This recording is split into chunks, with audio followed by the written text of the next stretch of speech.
Expats, holidays and the high life. Meet Princesses Beatrice and Eugenie. They seem more like twins than sisters. Nobody says Beatrice or Eugenie separately. It is Beatrice and Eugenie. They sort of come together in a pair. Nice dress. Thank you. They're the princesses we love to mock. It looked to the public, that they were never doing anything that involved any serious thought.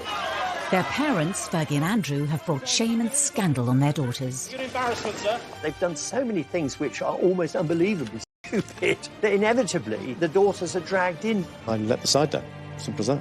The 9th and 10th in line to the throne have been subject to ridicule in the media. We've had almost as many hats as we've had holidays. And just like our holidays, most of them have been free. Beatrice was widely mocked for her Philip Tracy hat, which was compared from everything from a pretzel to a loo seat. They've been accused of extravagance and privilege. Beatrice famously had about 15 holidays in a year in which she was supposed to be working. And Eugenie definitely got herself a bit of a reputation as a party princess. We've had to learn some lessons the hard way. But how much do we really know about them? A lot of people don't realise that they don't get any money formally from the state. Tonight, using rarely seen footage and in their own words, we reveal the truth about these much maligned princesses. Growing up in the public eye means that every embarrassing, slightly awkward growth spurt or hilarious fashion moment are published around the world. Now happily married and with the birth of a baby boy for Eugenie, we ask whether they've finally managed to free themselves from their parents' controversial shadows. I think there is a lot about the York sisters to be celebrated. Are they pampered princesses? I don't think they are at all. I think they're the reverse.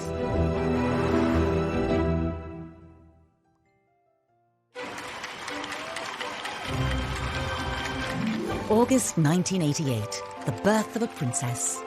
A first child for Prince Andrew and Sarah Ferguson.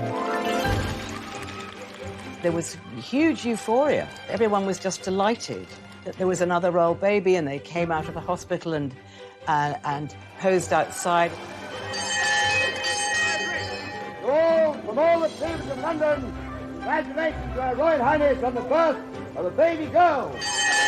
It was kind of national jubilation because here was the first royal princess since Princess Anne. Princess Beatrice Elizabeth Mary, blissfully unaware of tradition or ceremonial, took over the proceedings. She was startlingly well behaved, but she did seem to have a sense of occasion. The name Beatrice was really, it was Queen Victoria's daughter, Beatrice, that she was named after. She's Beatrice Elizabeth Mary. So Beatrice has the names of all English queens since 19... Within 2 years, there was a sister for the young princess. Princess Eugenie arrived 19 months after her sister Beatrice in the March of 1990. The Duchess emerged from the Portland Hospital, ready to give the world a first glimpse of a new royal baby. Princess Eugenie was fast asleep, blissfully unaware of her celebrity status. I think everyone was still wishing the Yorks well, and this was an exciting new addition for the family, even if people weren't quite sure how to pronounce Eugenie's name. Prince Andrew's children would be royal highnesses and princesses. Unless he said, look, I don't want them to have titles. Princess Anne had turned down titles for her children, Peter and Zara. But the Duke and Duchess of York thought it only right that their children should have all the privileges of senior royals. They very much wanted them to be princesses and thought that maybe they would certainly end up as working royals. Prince Andrew's insistence that his daughters be treated as senior royals would lead to criticism of the princesses as they grew older.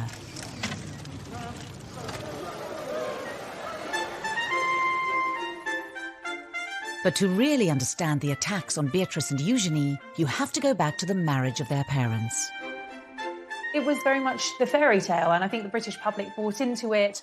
Here was the Queen's favourite son getting married to the vivacious, pretty, bubbly and, very likeable Sarah Ferguson. And at first, the newlyweds could do no wrong. I think Sarah was a breath of fresh air. The royal family really took to her.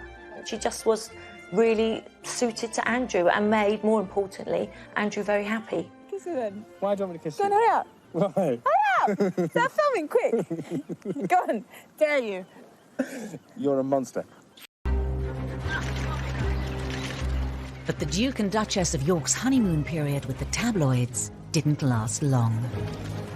This is in an era, the mid-80s, when the monarchy had become tabloid fodder. The era of deference was over, and Fergie and Andrew were great for the tabloids. And that's fine if the tabloids like you, and it's fine if you don't in any way misbehave. Fergie came in for a huge amount of criticism for her lifestyle, for her fashion, and what the tabloids called her work-shy attitude, nicknaming her royal idleness. All attacks her daughters would one day have to endure. There was a time where she could do no right with the press. Sarah would come in gung-ho, maybe not in the right outfit, maybe say sometimes the wrong things. While their mother faced an increasingly hostile press, Beatrice and Eugenie spent a privileged childhood at Sunning Hill, the estate given to Prince Andrew by the Queen as a wedding gift. They had built this rather extravagant, very modern palace, which was famously likened to South Fork in the Dallas TV series, and it obviously became known as South York. So their early days were spent there. They were probably far more indulged than ordinary children. I remember going once to the house where they were staying and being absolutely astounded. There was a little sort of building in the garden, and it was absolutely full of Barbie dolls. So they had a lot of stuff, but they were very, very well brought up. Beatrice and Eugenie were also doted on by their grandparents. The Yorks lived a short drive from Windsor Castle and visited often. The Queen adored Eugenie and Beatrice. She saw in them something of her own relationship as a child with Margaret. Well caught, but the next one is bucked her fingers. They would often go and have tea with the Queen and Prince Philip, and I think, again, Fergie said that they had, 3 sets of manners. One was for home, one was for when they were out, and the third lot was when they were with the Queen, and they had to be very careful and mind their P's and Q's. Sarah Ferguson's own parents had divorced, and her mother had left to live in Argentina when Sarah was 12. I remember Sarah once telling me that she wrote a letter to her mum, actually blaming herself for mum leaving. She thought it was something to do with her, and she wanted to be there for her children all the time and have that special bond and that special closeness. Within the first few years of the princesses' lives, Andrew and Sarah's marriage was showing signs of strain. As a serving officer in the Navy, Andrew was spending just 40 days a year at home, leaving Fergie to bring up the still young Beatrice and Eugenie alone. I think the cracks started to show when Prince Andrew was away so much with the Navy. He wasn't with her. His posting follows 3 months of specialised training, and the Duke will now lead a flight team aboard the frigate for around 18 months. He wasn't there with the girls and bringing them up as she'd hoped, and I think Sarah really started to miss him and miss that family bond, that family life.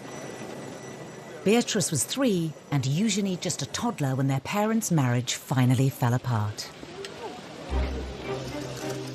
And in 1992, photos surfaced in the press of showing the Duchess and her 2 children with a Texan, Steve Wyatt. Beatrice and Eugenie had a very odd childhood. I mean, where their parents were, on the face of it, that remained friends, but they were seeing other people from quite early on. And I think that was probably damaging in a subtle kind of long-lasting way. In March 1992, the Duke and Duchess of York announced that their marriage was over. The announcement that the Duchess of York had initiated discussions about a separation from her husband came as she arrived to pick up their daughter from school. It's always very difficult for children to see their parents split up. And I think perhaps the Queen even felt more maternal towards them, and that they'd had a very hard time. 5 months after the York separation, Sarah Ferguson was photographed by the press with another man, John Bryant. Yet again, Beatrice and Eugenie were with her. Fergie and the children were round the pool, and she was topless, and John Brown was kissing her toes. Beatrice and Eugenie are in the background. I mean, they're there, they're sort of parties to what was going on between Brian and their mother. They, of course, didn't know. They were too little and too young, but they were seen as sort of pawns in this rather unfortunate and rather seedy affair. The Daily Mirror's expose had serious consequences for Beatrice and Eugenie's family life. By the time the story broke, the two girls were at Balmoral with their mother and the rest of the royal family. And Andrew was there, and the Queen was there, and Fergie then had to go and apologise to the Queen, and she said she'd never seen the Queen that angry. Beatrice and Eugenie's holiday was cut short as Fergie fled Balmoral, taking the young girls with her. They would have been distracted by the nanny, but they would have known that their mother was very distressed, and they would have taken on her distress. The girls went back down south. I mean, and at this stage, they were no longer living at Sunninghill. Their mother had a rented home not far away. She had a series of rented houses in Surrey and Berkshire that she sort of moved to with alarming regularity, which in itself must have been sort of destabilising for the girls. Fergie was reportedly banished by Prince Philip from family gatherings, making life difficult for the princesses. Christmas at Sandringham is a big family occasion, and suddenly Sarah Ferguson wasn't there. That must be very hard to understand when they were young girls. Why is a farmhouse on the Sandringham estate? The girls obviously spent time with her and slept there, and then on Christmas Day, Andrew would collect them and take them to church, and they'd go back up to Sandringham House for lunch with their grandparents and the rest of the royal family. Meanwhile, Fergie was having her turkey twizzler or whatever she was doing all on her own. Despite the split, Prince Andrew and Sarah Ferguson were determined to do the best they could for their children. Andrew and Sarah obviously had separated, but they were very much kind of co-parenting, very much a united family unit. It was more than just a united front for sports days. I mean, you would expect that for school events. But it went far beyond that. I mean, they were going on holiday together. It meant there was a lot of continuity and reassurance for Beatrice and Eugenie that their parents were still very much part of their lives. Despite their best efforts, Andrew and Sarah's marital problems created major upheaval for Beatrice and Eugenie. But the girls would also face their own personal issues. Beatrice, at the young age of 7, realised something wasn't right. She was finding it very difficult to learn.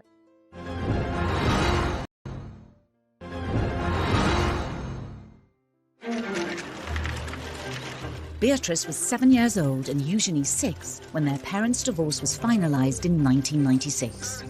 Needing to pay off debts of more than £1 million, their mother took work in the United States.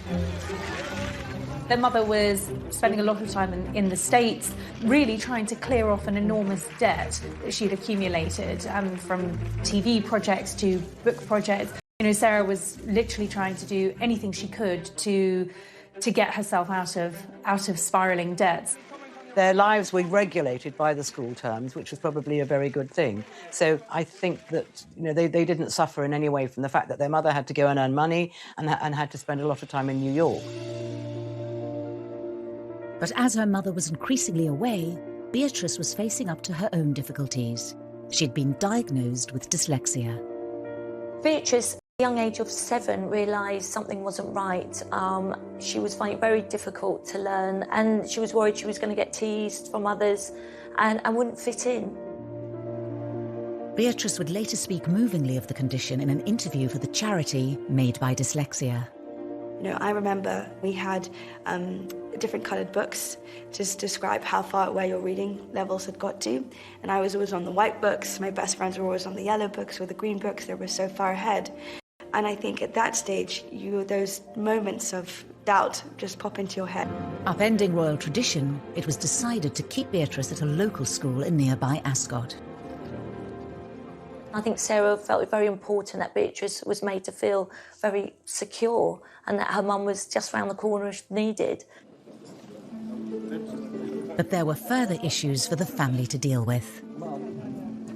Princess Eugenie, as she started to grow and develop, her parents noticed that there was something slightly different, slightly wrong in the way that her spine was developing. So she started a number of tests and went through a number of specialists. It really worried her. It worried her about her growth. It worried the whole family.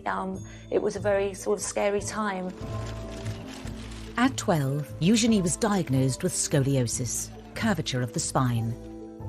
She needed 8 hours of surgery, speaking out about it later to raise money for the hospital that treated her.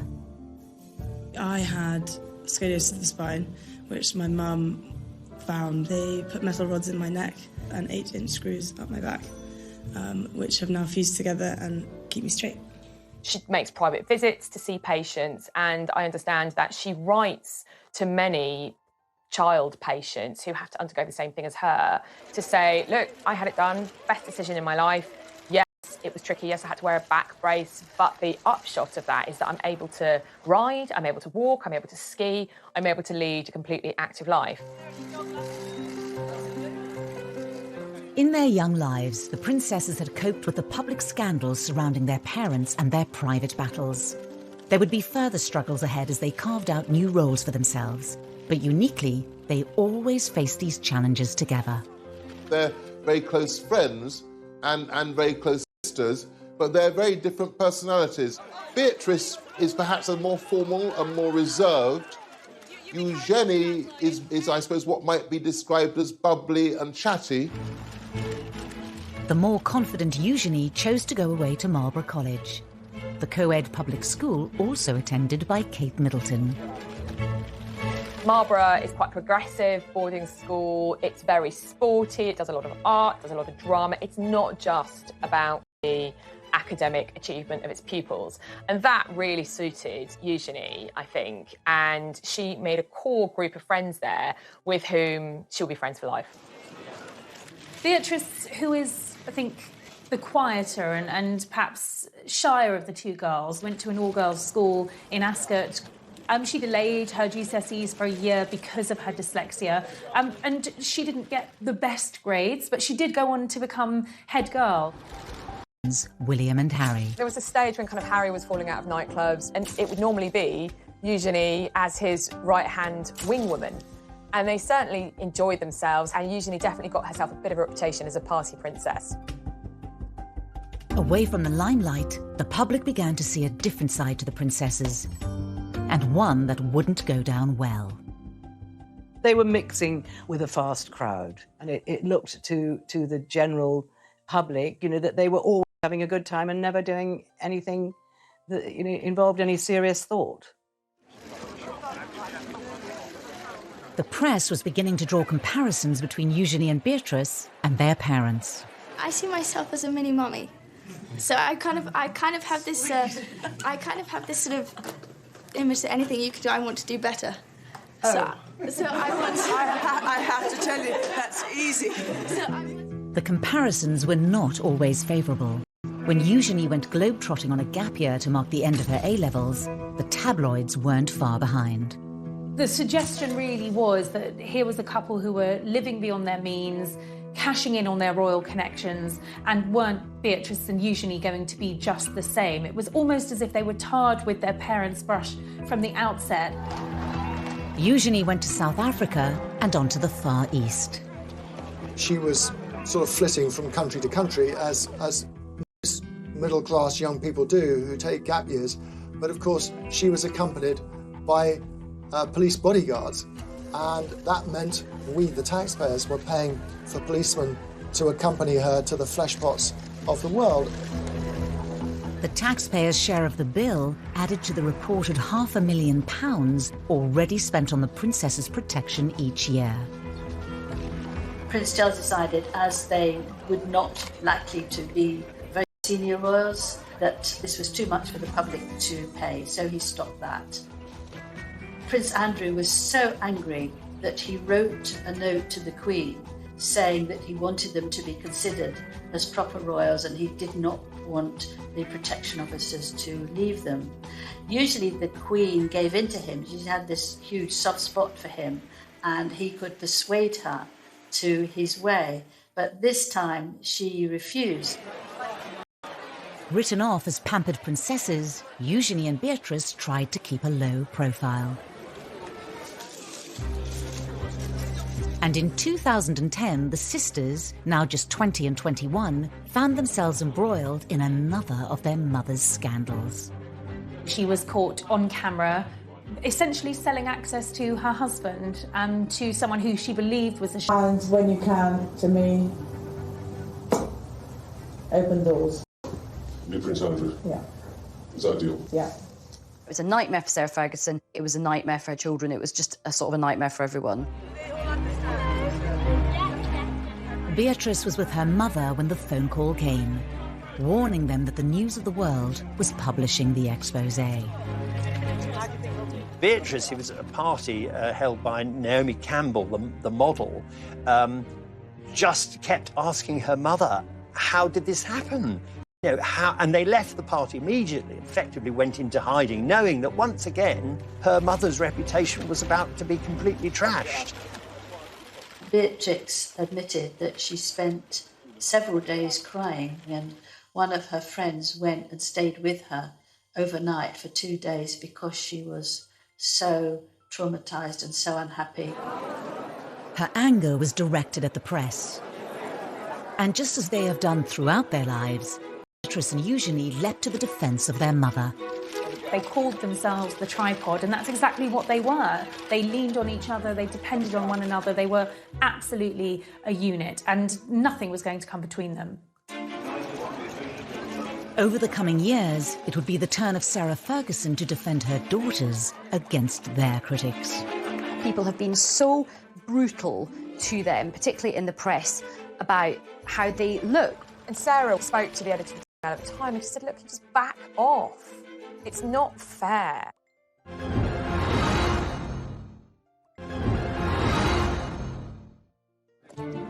Prince Andrew's insistence that his daughters receive royal titles at birth immediately put them under the glare of the world's media. As young girls growing up, Beatrice and Eugenie had less of a place in the spotlight than William and Harry, but there was still a lot of press interest in Beatrice and Eugenie. This, along with the scandals and embarrassments that have engulfed their parents, has meant that Beatrice and Eugenie have also been in the firing line. The whole family is seen as a soft target because the parents particularly have made so many, mistakes is being generous, that inevitably the daughters are dragged in. I think there are times when it looks as though the girls are just being knocked because it's turned into something of a national sport, and particularly when it comes to their fashion sense. The two princesses have become renowned for their bold designer outfits.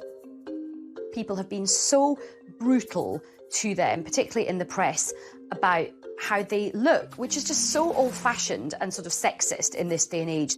The two of them are quite similar. Fergie was often criticised in the press for getting it wrong in the fashion stakes. You know, her fashion choices were bold, some might say garish, always over the top. And I suppose when we started seeing Beatrice and Eugenie taking a leaf out of Fergie's fashion book, history repeated itself. But it was when Beatrice and Eugenie were seen arriving at their cousin William's wedding in 2011 that the ridicule reached new heights. I don't think they will ever live down the outfits that they wore to the royal wedding. Sarah had paid a fortune to have them styled for the wedding day so that they looked the part. Beatrice's choice of hairwear instantly created a national debate. Beatrice was widely mocked for her Philip Tracy hat, which was compared from everything from a pretzel to a loo seat. She became a meme instantly. There were lots of jokes going around that it was like a television aerial. This hat was like another guest. It was like the most talked about guest at Kate and William's wedding. Within hours of the wedding, the silk fascinator, costing around £2,000, had earned its own Facebook page, and hundreds of photoshopped images of the headpiece were shared online. It did get the headlines, maybe for the wrong reasons, but they're very confident, and I think they have this wonderful knack of just, laughing it off. The princesses used a charity speech to showcase their positive attitudes. Growing up in the public eye means that every embarrassing, slightly awkward growth spurt or hilarious fashion moment are published around the world.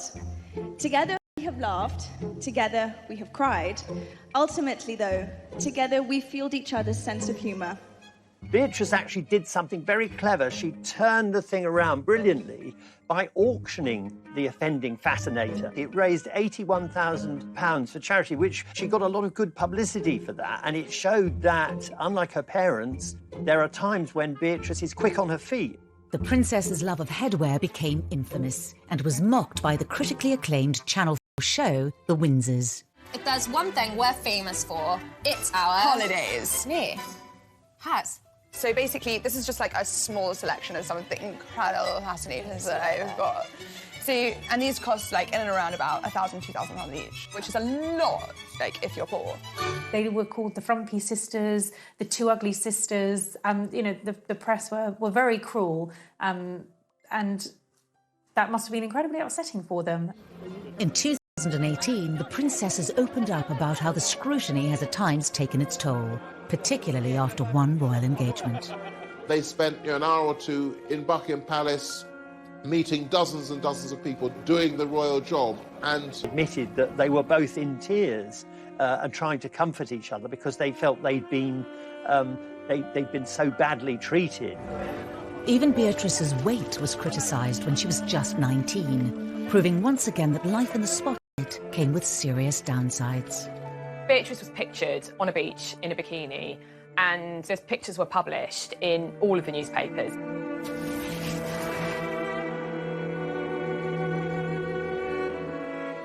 Sarah was really upset, and she is very protective of her daughters.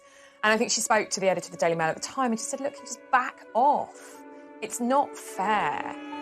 Sarah also used an interview about her TV programme, The Duchess on the Estate, to plead with the media.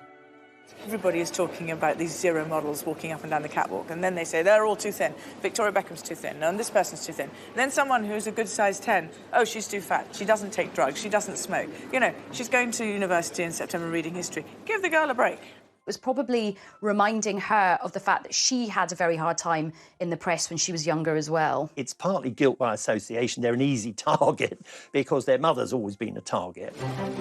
Even as they reached adulthood, the princesses struggled to escape their parents' shadow.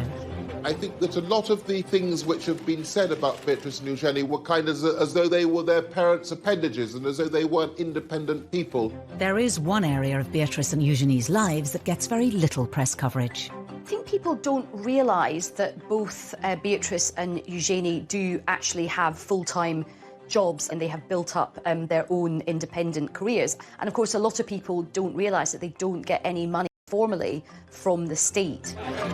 When it comes to their careers, Beatrice and Eugenie are often tarnished in the media by their parents' reputations.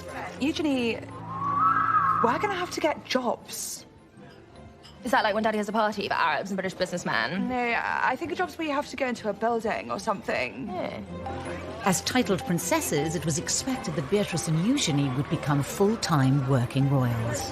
When Charles made his vision for a streamlined monarchy really very clear around the time of the Diamond Jubilee celebrations, and that was a big issue for Andrew. His view was that they had the HRH titles, therefore they are blood princesses, therefore they should be full-time working members of the royal family. It didn't pan out that way, and that definitely caused tensions between the royal brothers, Charles and Andrew.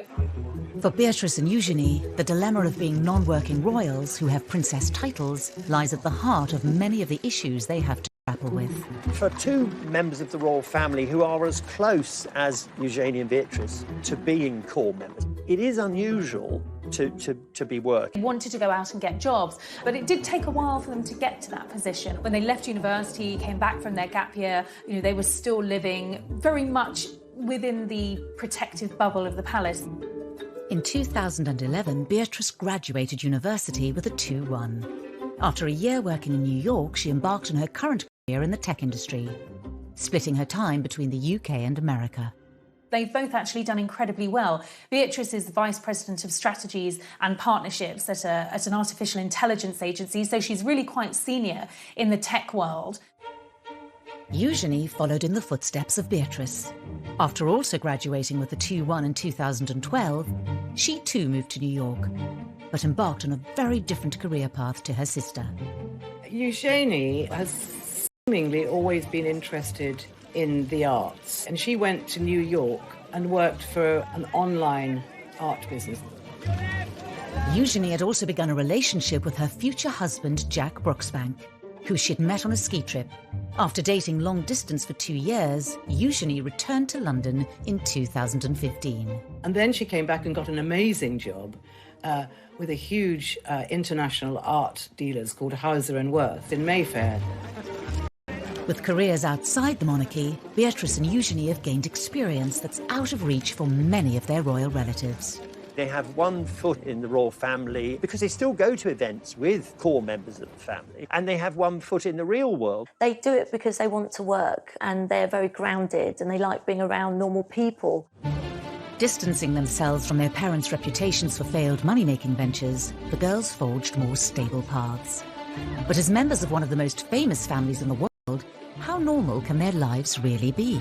They do come back for things like Drooping the Colour and the garden parties in Buckingham Palace. And they do need someone who will understand that they can't be there 9 to 5, 5 days a week. Part of the reason that they have been employed is because of their network. It's because they're Princess Beatrice and Princess Eugenie, and they are styled as such. They kind of get the best of both worlds because they get to earn their own money, but they also still enjoy privileges of being princesses. We know that in the first year of working in their jobs, they had numerous holidays. They're not clocking in and clocking out, as it were. Beatrice and Eugenie certainly benefit from their royal privilege, and their HRH titles mean their every move is of public interest and open to scrutiny. The princess's jet-setting lifestyles made headlines once again in 2015.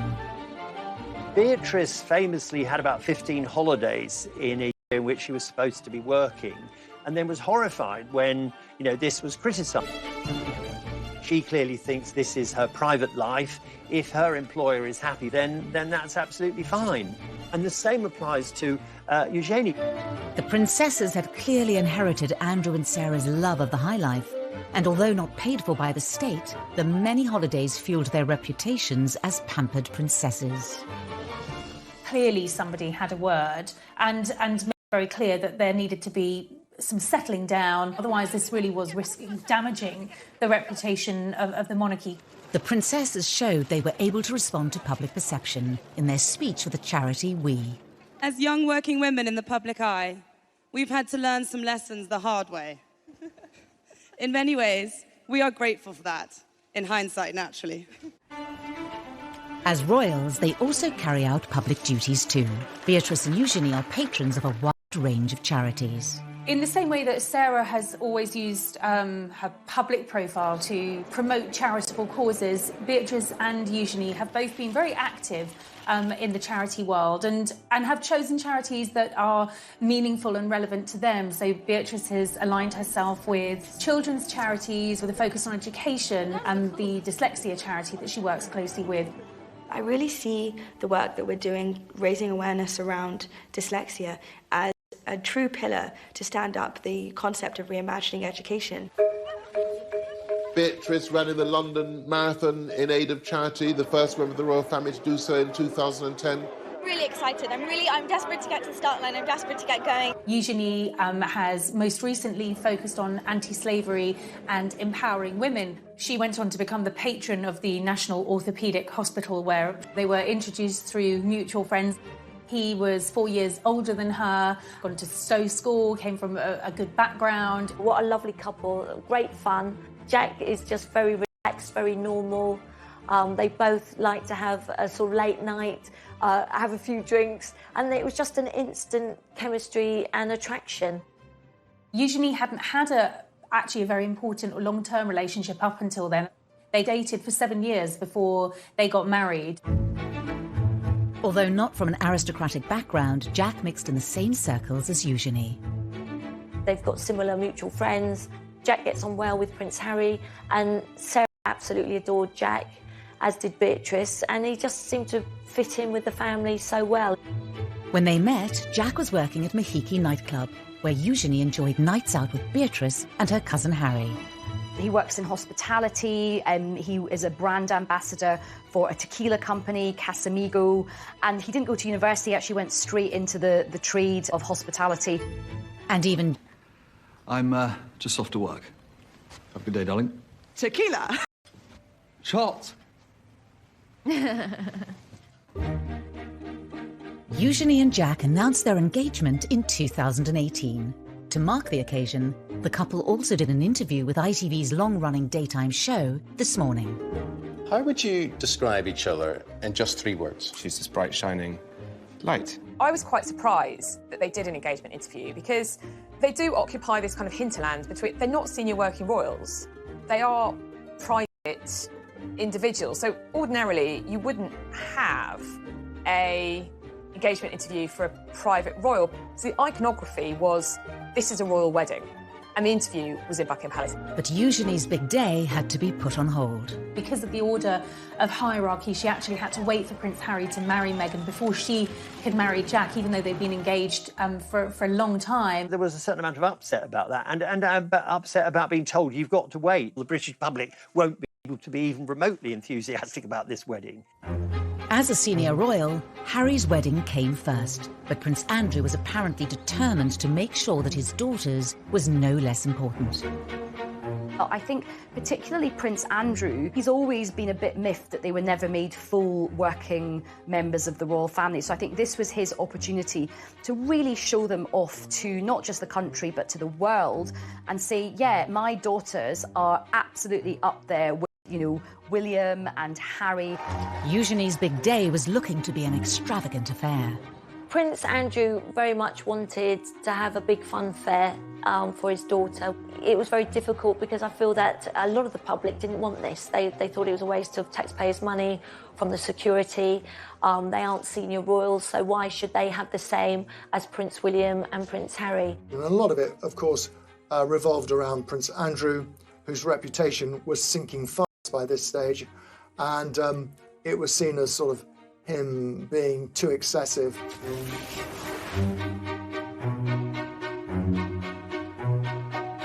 The reception wasn't footed by the taxpayer, but it was thought that all in all that the whole wedding would have cost between about £2 million, £2.5 million, and it was felt that quite a big chunk of that would have been for security. Eugenie already seemed to be an easy target in the press because of her parents' reputations, but the excessive nature of the wedding opened her up to serious scrutiny. She was once again branded the pampered princess.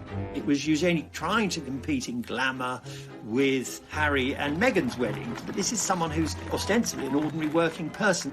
And it kind of highlights this slightly problematic tightrope that both are not working members of the family. The wedding went ahead as planned. On the 12th of October 2018, Princess Eugenie and Jack Brooksbank were married at St George's Chapel, where Harry and Meghan had wed earlier that year. I don't think any of us quite knew what to expect of this wedding. Were the crowds going to turn out for this big day? It actually was a great success. The crowds were out. Eugenie wanted the big fairy tale wedding at Windsor Castle, and that was what she got.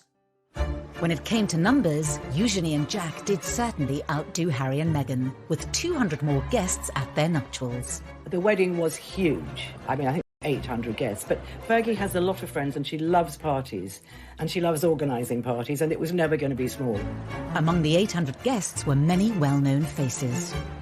Eugenie and Jack's wedding was a royal wedding, like no other, quite simply because Eugenie has a contacts book, just like her mother's, packed with VIPs, famous people who aren't just famous people, they are her friends. There was Naomi Campbell, Cara and Poppy Delevingne, Demi Moore, you know, Robbie Williams was there. In fact, Robbie Williams' wee girl was one of the Flower Girls. There was another night of partying at the Royal Lodge, and this was a big affair with dodgems and sort of fairground rides. It certainly was star-studded, but of course Eugenie and Jack's families were central to the celebrations. Her father walked her down the aisle. Her sister was her head bridesmaid. She had her nieces and nephews, Princess Charlotte and Prince George, as part of the wedding party. So for all the famous faces in the pews, at the heart of the wedding, it was family, and that's very important to Eugenie. Despite years of having her fashion sense mocked, Eugenie's outfit choice on the day was widely admired and held great personal significance for the royal bride. There was a lot of speculation in the press about who'd been chosen to design Eugenie's wedding dress, and Pilotto was an unexpected choice, but the dress was beautiful. It was very different to anything we'd seen a royal bride wear in that the back was deliberately low cut, and Eugenie later explained that she'd deliberately chosen that style to show off the scar from when she'd had her operation as a 12-year-old girl to correct the curvature of her spine. And the other thing is that she was wearing this beautiful tiara with emeralds in it, which was sent to her by the Queen. The tiara from the Queen was to show the strength and the closeness of their relationship.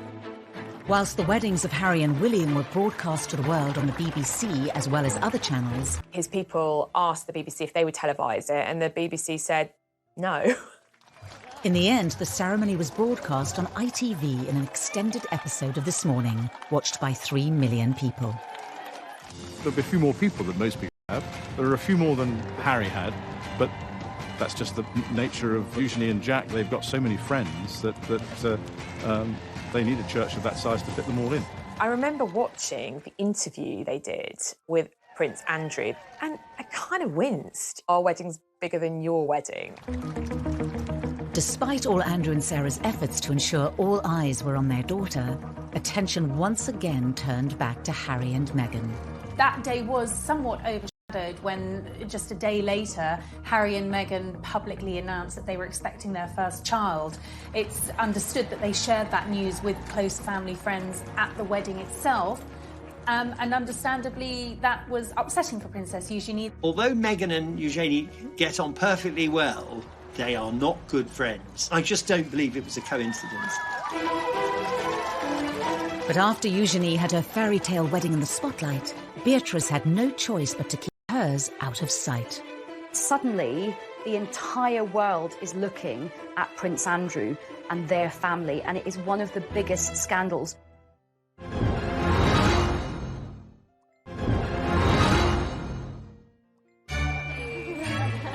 Thank you. Before Eugenie's marriage in October 2018, many had expected that older sister Beatrice would have been the first to walk down the aisle with long-term boyfriend Dave Clark. They were introduced through Prince William. Dave's a very charismatic guy, very popular. Sarah and Andrew adored him from the minute Beatrice brought him home. She's a very conventional young woman, so she wanted to get married. And it became clear, despite pressure from Beatrice, that Dave Clark didn't want to marry her. With no marriage in sight, the relationship came to an end in 2016. I think that for Princess Beatrice, she'd invested 10 years of her life with a man that wasn't going to marry her, so that is a difficult situation for any young girl to be in. But a little over 2 years later, Beatrice found love again, after spending time with friend of the family, Edoardo Mozzi. They've known each other for a long, long time. However, they were reacquainted at Princess Eugenie's wedding. This was a courtship that moved very quickly, certainly compared to a previous relationship.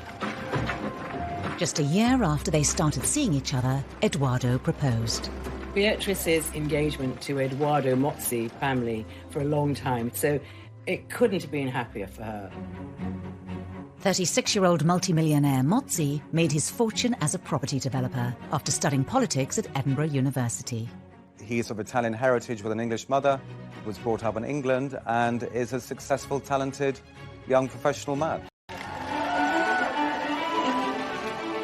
After the engagement was announced, the date of the wedding was set for late May. Beatrice knew she wanted a smaller wedding. She didn't want the big wedding at St George's. You know, she'd watched Eugenie have this fabulous celebrity star-studded wedding and had loved that wedding, but it wasn't the wedding that she wanted. It was a step change in the position of Prince Andrew, who'd previously insisted that his daughters should have the biggest and best of everything. He made no bones about it. His children are the granddaughters of the Queen. That gives them a certain status and a certain position. He felt they were entitled to the kind of wedding that Harry had enjoyed and that other members of the royal family had had over the years. Beatrice's wedding to Edo Mozzi was always planned to be a smaller affair than Eugenie's wedding. You just couldn't do the same thing again. There'd been too many criticisms.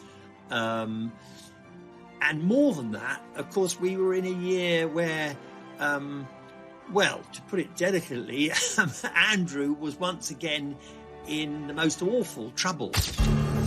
A scandal which had engulfed Prince Andrew for more than a decade hit the front pages once again and threatened to overshadow Beatrice's wedding day.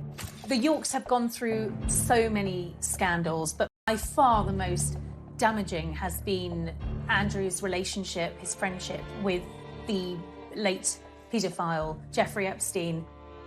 It was kind of viewed that when a putative date in May was set for Beatrice's wedding, the firm, the palace machinery, were quite concerned with how it would look because they didn't want a massive kind of celebration a la Harry and Meghan or William and Kate because they thought it would be inappropriate. Prince Andrew has strongly denied the accusations made against him. In an attempt to draw a line under the affair and clear his name, he agreed to do a rare interview with the BBC inside Buckingham Palace. The Newsnight interview, which apparently Beatrice got slightly involved with because she thought they could sort it out. But of course it just got worse. Do you regret that trip? Yes. Do you regret the whole friendship with Epstein? Still not. The whole thing was just such an unmet self watching it.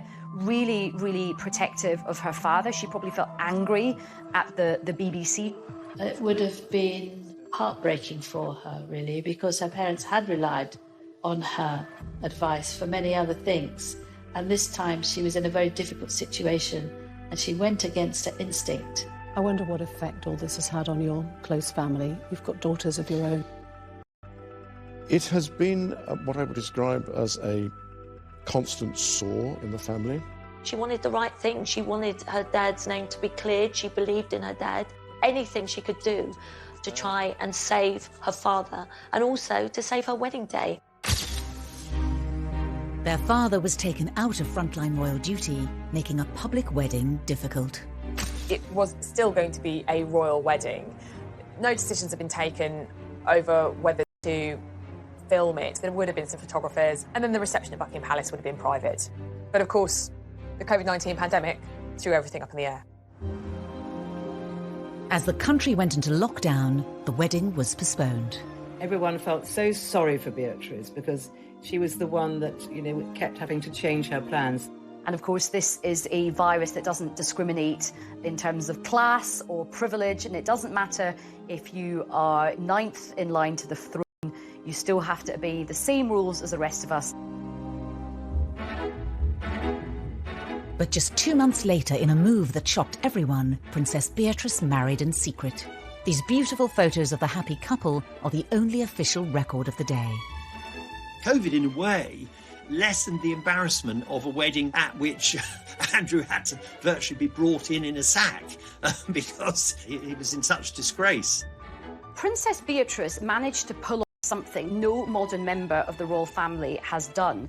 She managed to get married in secret, away from the prying eyes of the press and the long lenses of the pesky paparazzi.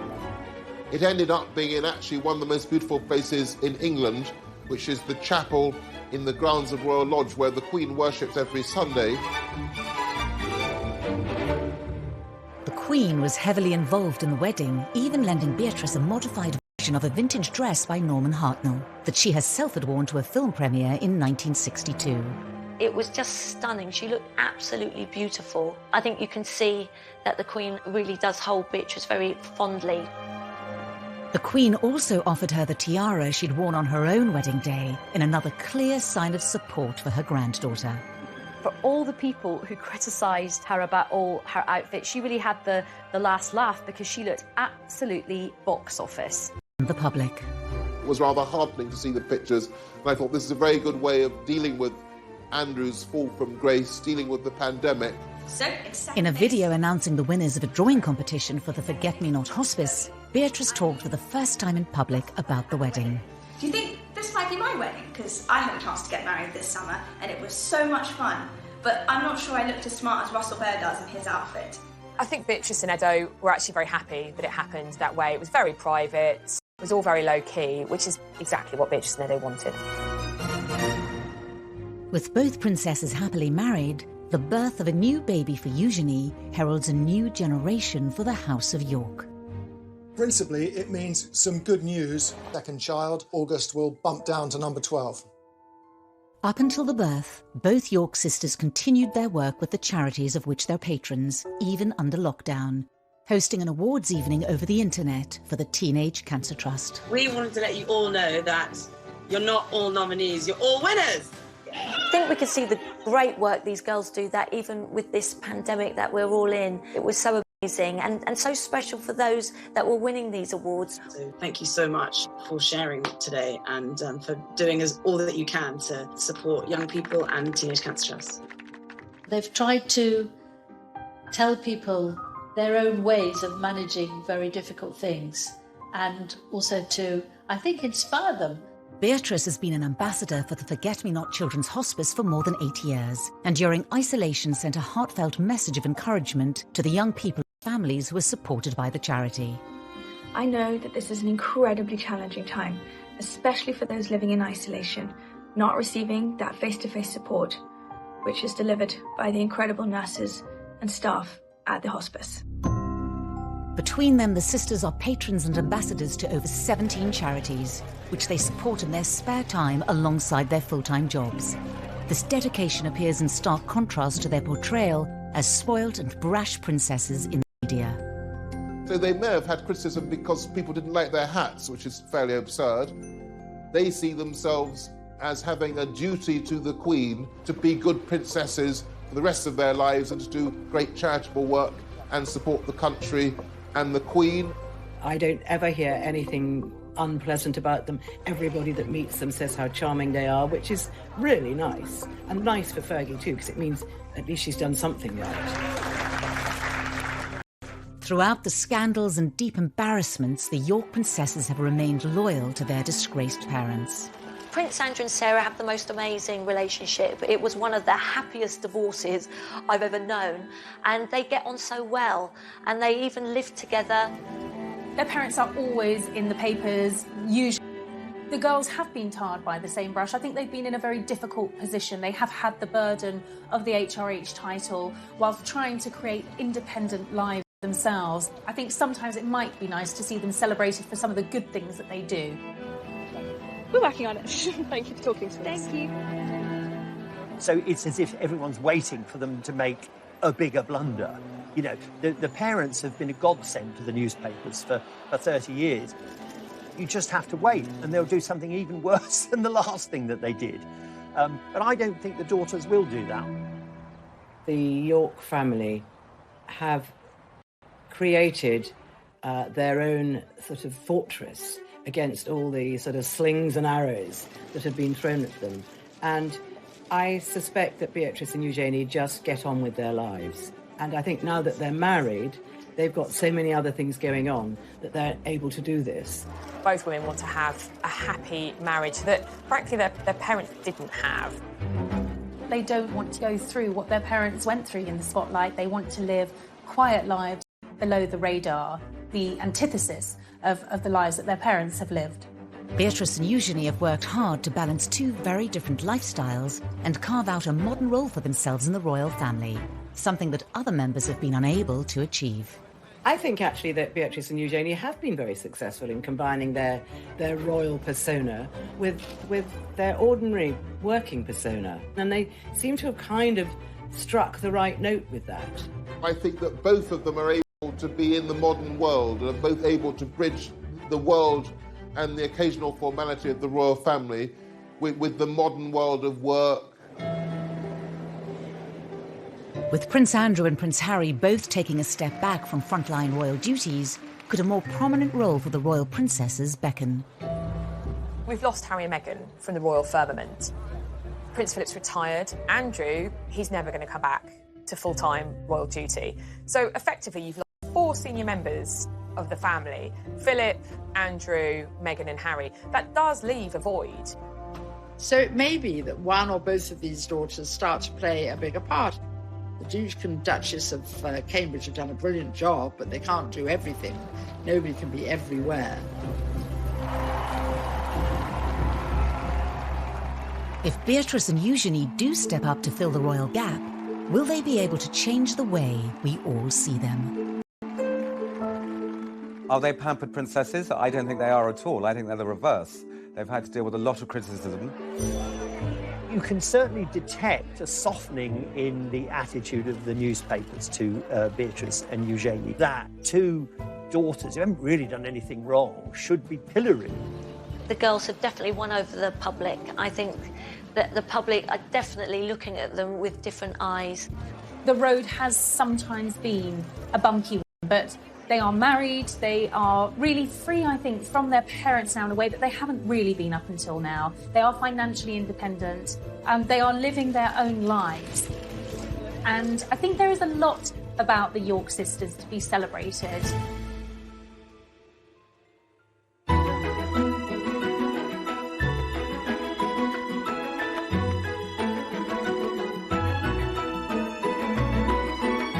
The world. Now happily married and with the birth of a baby boy for Eugenie, we ask whether they've finally managed to free themselves from their parents' controversial shadows. I think there is a lot about the York sisters to be celebrated. Are they pampered princesses? I don't think they are at all. I think they're the reverse.